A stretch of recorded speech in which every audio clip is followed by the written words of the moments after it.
Derek McNamara from reactrugby.com is with us to help preview the Six Nations. Derek, how are you? Yeah, very good. Thanks very much. The birds are beginning to sing. The days are getting a little bit longer. Yeah. This must mean Six Nations time. So It's still bright at 5 o'clock in the evening.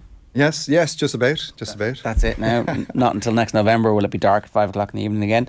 Winner, chicken dinner. Six Nations is upon us. Yeah. And Warren Gatland coming back is like an interesting little wrinkle. Their best players being fit is a bigger wrinkle. And you've been crunching the numbers to rank the teams. Yeah, so I guess the way of looking at it is, in reality, there's so much going on in the games that it's very hard for us to kind of break down specifically what is right and what is wrong and happening in the game. So that's where we come in. And we come in to try and simplify the game and try and have it a little bit more digestible for clubs, teams, coaches and fans at home. So, we're trying to help the general people at home understand why certain team is better than the other.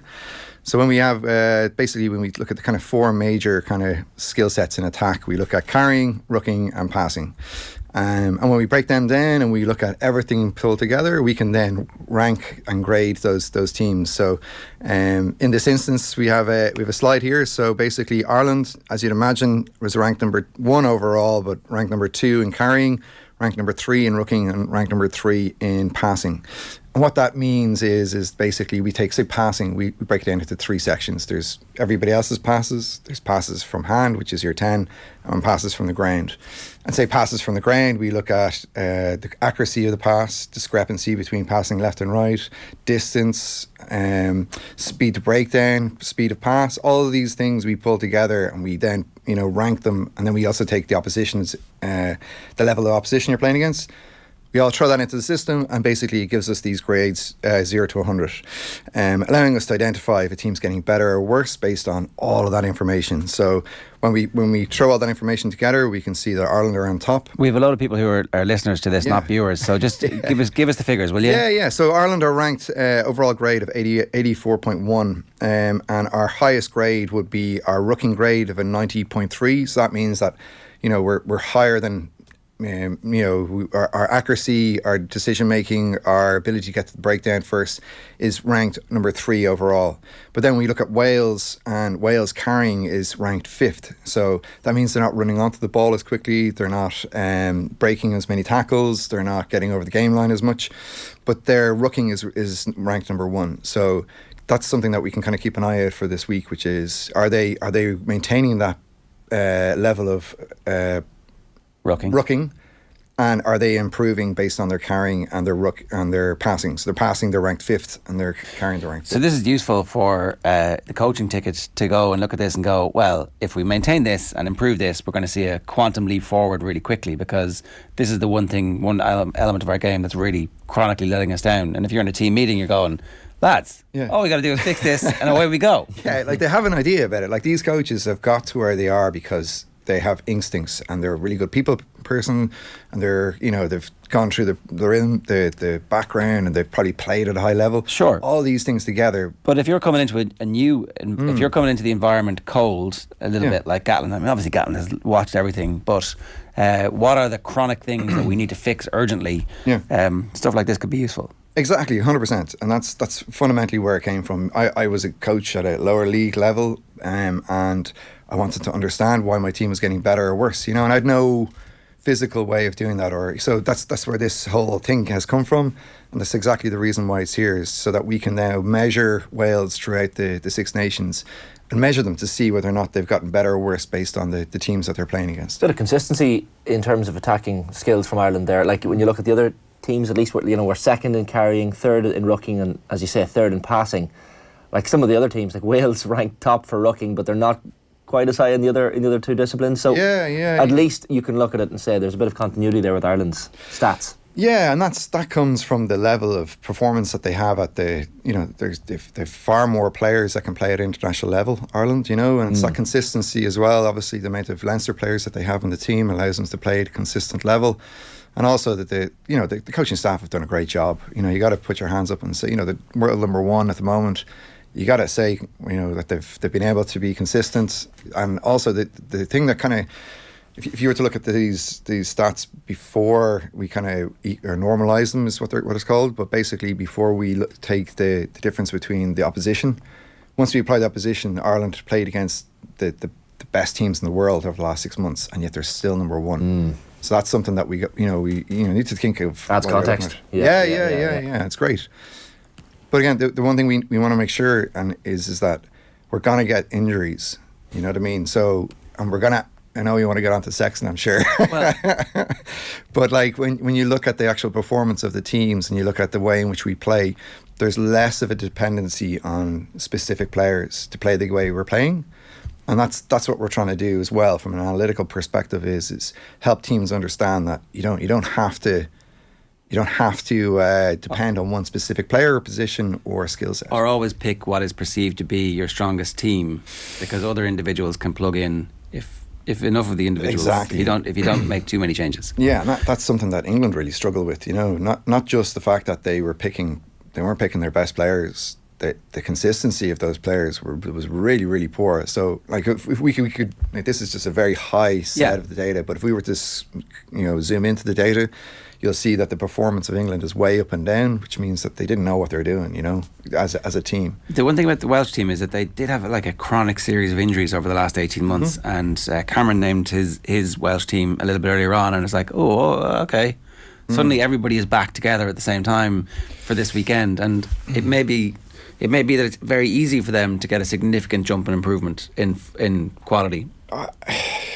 I don't think Gatland is really going to worry too much about this Six Nations. I think he's probably looking at the World Cup as a way of using this to bring his game plan back in, because there was a difference between Gatland's, ball and play, a lot of activity in the game, get to the breakdown quick enough, and try and force mistakes of your opposition. But then you had Pivac, who was very much a kind of nearly finesse. The ball in play was less, but the passes were longer. The distance of passes. So there's going to be a bit of transition between getting those players back, even though it's been only a couple of years. A lot of those players may not have actually played under Gatland before. So there's going to be a short period of time where those players are still figuring out what they're supposed to be doing. Yeah, he could go back to the tried and tested this weekend. That's why the team selection is going to be very interesting, and that's why maybe this is Pivac data and the Gatland data might be different. Yeah, 100%. Of course it will be. But we're talking about... the coaches at this level are not trying to make huge amounts of changes. The more amount of changes you make, the harder it is for 15 lads to do what it is they're supposed to do at every one time. So it's quite subtle. You look at Paul O'Connell when he came into the Irish setup, he's like, we're not trying to change what they're doing, we're just trying to improve what they're actually really good at. Yeah, also... And that's what Gatland's quite good at. And in the Ireland, post Joe Schmidt and into Andy Farrell, there wasn't a whole heap of change at the start. It took a long time for that change to come through. Yeah. Okay, so the performances over the last few games, Wales versus Ireland. So like the second slide then we're going to look at is just a kind of performance of the positions. So we split it into, we're trying to always kind of simplify the way in which the analysis goes. So we have front row, second row, back row, half back, centre back three, and we aggregate the quality of the performances for each team. And this way we can then see where one team is better and one team is worse. So you can see, for people that can't see this, basically our front row and second row, there's a slight improvement in front row between Ireland and Wales. Second row, there's a significant difference in quality between Wales and Ireland. But then the back row, it kind of it changes, where we have Wales slightly better than Ireland. And this is where injuries come into play, which is what players here are injured that would affect this. But overall, when we look at Ireland has better players in 1, 2, 3, 4 of the positions, while Wales only has one specific position better than Ireland. So all of the data, all the analysis would indicate that Ireland, if they play the way they're supposed to want to play, if they play and they hold on to the ball and they bring it through their forwards, they will eventually crack what Wales are trying to do. The lines aren't wildly divergent, though. These are two fairly close teams. To an untrained eye, Jerry. There you go. That's me, yeah.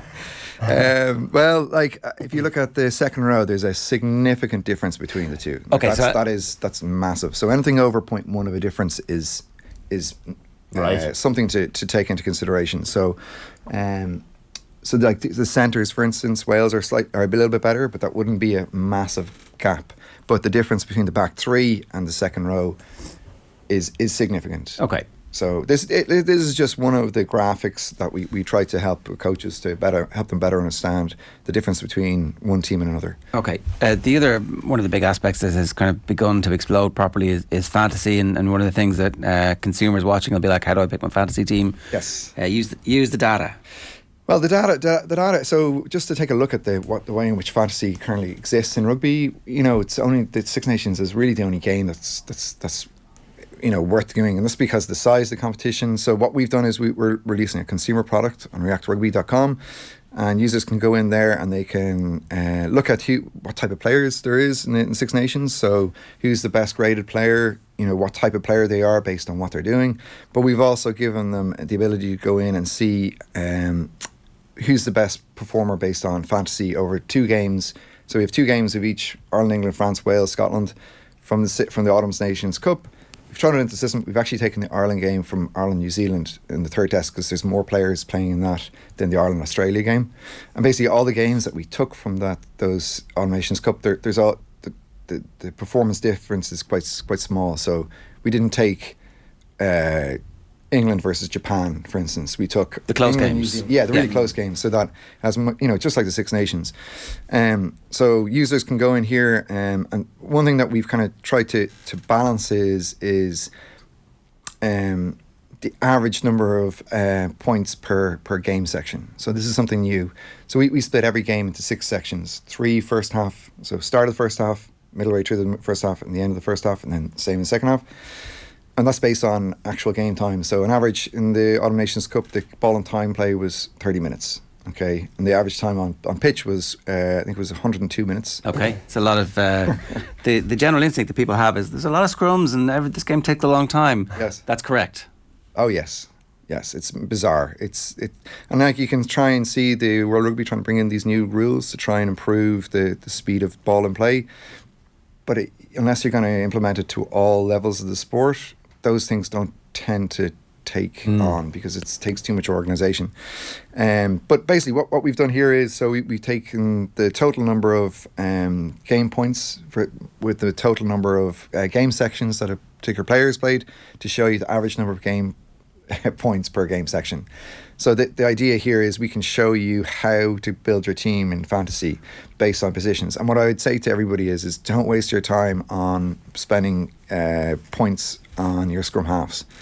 Although in real life, in real rugby, scrum halves are probably one of the most, maybe second most important position in the pitch. But in fantasy, they're not going to get you many points. Now, DuPont may get you points by scoring tries, but you don't get any points for passing the ball. You only get points for tackling, carrying over certain distances, and scoring tries, basically. So the data and the performance side of things do not match up to the game, the fantasy game. Yeah. So you could be a great fantasy player, but not it mightn't be reflected in your player ratings for the match necessarily. Or the other way around. You could be a great player and not get any. Yeah, and that's what that reactrugby.com. You'll need your username and password. It's the mobile version is a little bit of work to do, but be patient with us. But we're getting there, and we're going to be releasing data throughout the whole Six Nations in the same vein, which is trying to help people understand who's the best player based on data and analytics, and who's the best fantasy players based on their performance. In terms of the actual performance then, and you mentioned scrum half, show us how the scrum halves all compare that are playing in the Six Nations. Well, this is actually from the Autumn Nations Cup, actually. So I've talked to some pretty high profile coaches about ruck speed and about what makes a good scrum half, and we just weren't getting the proper metrics. The whole ruck speed thing is there a bizarre. Consensus? The coaches all say the same it's or similar? Yeah, well, see, the ruck speed thing has been taken out of context to a certain extent because explain ruck speed for anybody. So so a couple of years ago they wouldn't have been measuring this. So 2 or 3 years or 4 years ago, it's 4 second ruck speed. That's because they weren't measuring the time of ball placement to pass. So it wasn't, they weren't measuring the time stamp correctly. So it doesn't. Data isn't correct. Up to this point, what we were measuring was the ball goes into the ruck and how long it takes from that point to it getting away from the ruck. Yeah. And that. So what we've done is we've taken 3 metrics. So we take from when the ball placement is placed on the ground, so when the player stops moving basically, to when the pass is made.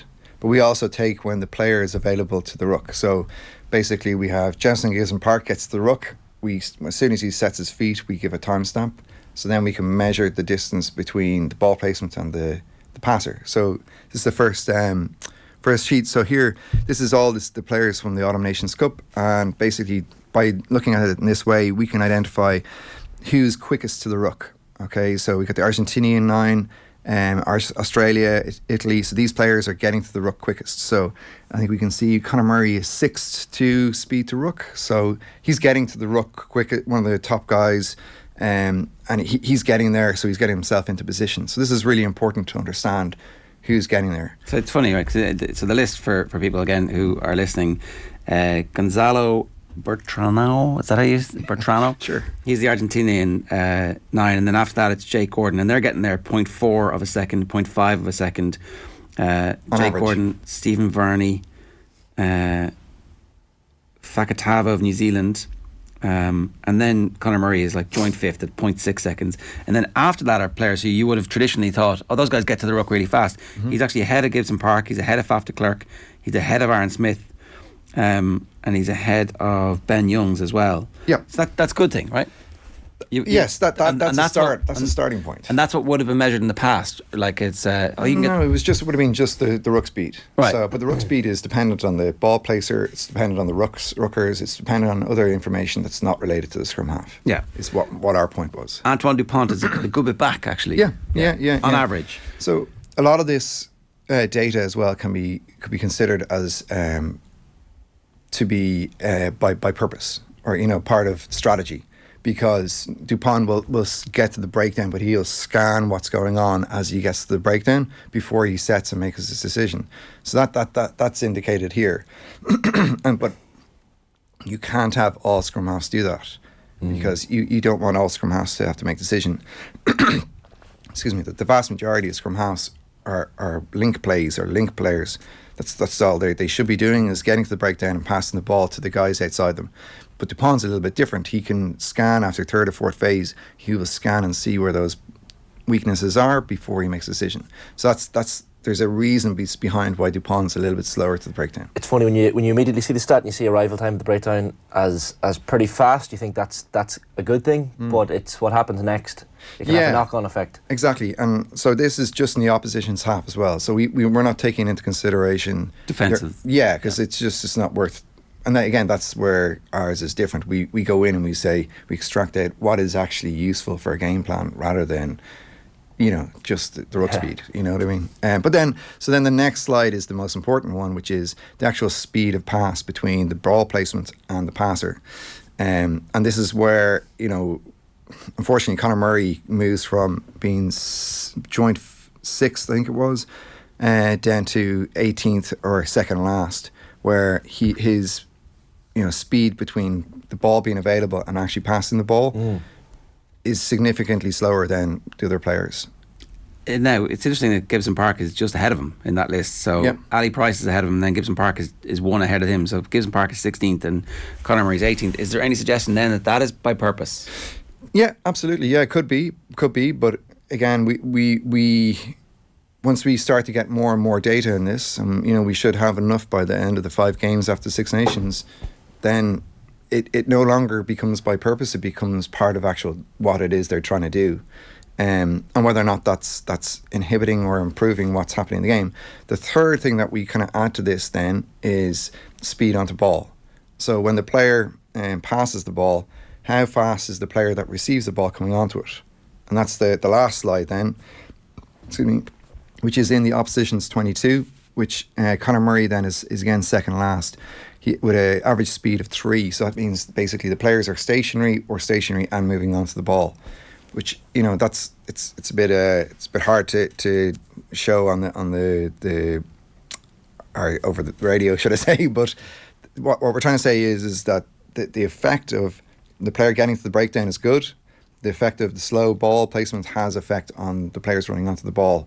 Now again, it can be by design, because you got a 9 or a 10 who's trying to spread the ball in the opposition's 22, but fundamentally how you get over the game line is by players running onto the ball. making ground after contacts, and then building pressure that way. So it's just a different way that we've found having a much more accurate way of using the data to identify who's the best team passing in the opposition 22. Yeah, and that final graph as well, DuPont is much closer to the top than he is to the bottom. So there's been a change. It's like slow, quick. Yeah. So what happens is if a player gets the breakdown and is slow to pass the ball, what happens is the players that are receiving the ball overrun the ball. So they'll be expecting the ball half a second quicker. They'll take 2 or 3 seconds, and then they'll have to stop. So when the pass is actually made to them, they're actually stationary. And that's okay if it happens once or twice, but then once that changes, so they say, okay, we want to speed up the game, the players who already overrun the ball are now expecting to that same situation. So they're not sure whether or not they should be coming onto the ball quicker or that they should be stationary when they're getting the ball. So having a 9 that's able to give you a pass that brings you onto the ball is something that probably nobody else is really talking about, and it's just something that we think. Again, this is just a very tiny part of the data that we collect and we calculate, but it's just something that we think can make coaches and people change their opinions about what's happening in the game. Okay, explain how that would work, right? So I'm a coach in the setup, and you're showing me this. How do I fix that? How do you fix that? So it's quite simple. Like a lot of 9s fall into this category of hesitating when they get to the breakdown. And it's pretty easy for me to say because I'm an analyst, I'm not a player. But at the end of the day, we're trying to help players and coaches improve. This the only purpose of this data is to help coaches and players improve. So you need to condition that in training. No, we would try to take, because this you could see it through Conor Murray's career. Where he came along and he was trying to be that trying to be the guy that DuPont is, which is trying to be able to change the way in which the game is played and try and help control the speed of the game. Then Joe Schmidt came along and was like, no, we just want you to get the ball out as quickly as possible. And that's where he went through his best period, and then all of a sudden became a threat because he wasn't thinking of carrying or making any decisions. He was just passing. The defence forgot about him, and then he was able to pick and go and score tries off it. But he's gone back into that situation where he's trying to make a decision what to do rather than just getting the ball out of there. So, and it happens all levels of the game, all the way up from schools, all the way up through international, where it's a very simple, just get in and get the ball, be the connector, don't be the game, don't try and control the game from 9. You just want to be connecting the forwards and the backs, and that's how I would help that 9 to improve his speed passing. Okay, unless you have a world-class player like DuPont, who you decide you're going to run the game through him, and then it's up to him to make those decisions. Yeah, but you got to earn that. DuPont is different. Like he's an outlier. Yeah, and he's not looking to change the game. He's just looking for specific instances. So if you wanted scrum halves to do that, you would take a little bit longer getting to the breakdown. But then you as soon as you make a decision, and you would only do it over a certain number of phases. So you'd only do it over, say, phase 4 or 5 until the opposition's defensive line has changed. Okay. And that's how you change. You'd be looking for those. Okay, are we after the fourth phase? Is there any gaps in the breakdown? What can I do to change that game? But it's easier said than done, I suppose. Who's going to win the Six Nations? Oh, Jesus. France. Okay, right. Derek, good stuff. Thanks a million. Thanks, Jared.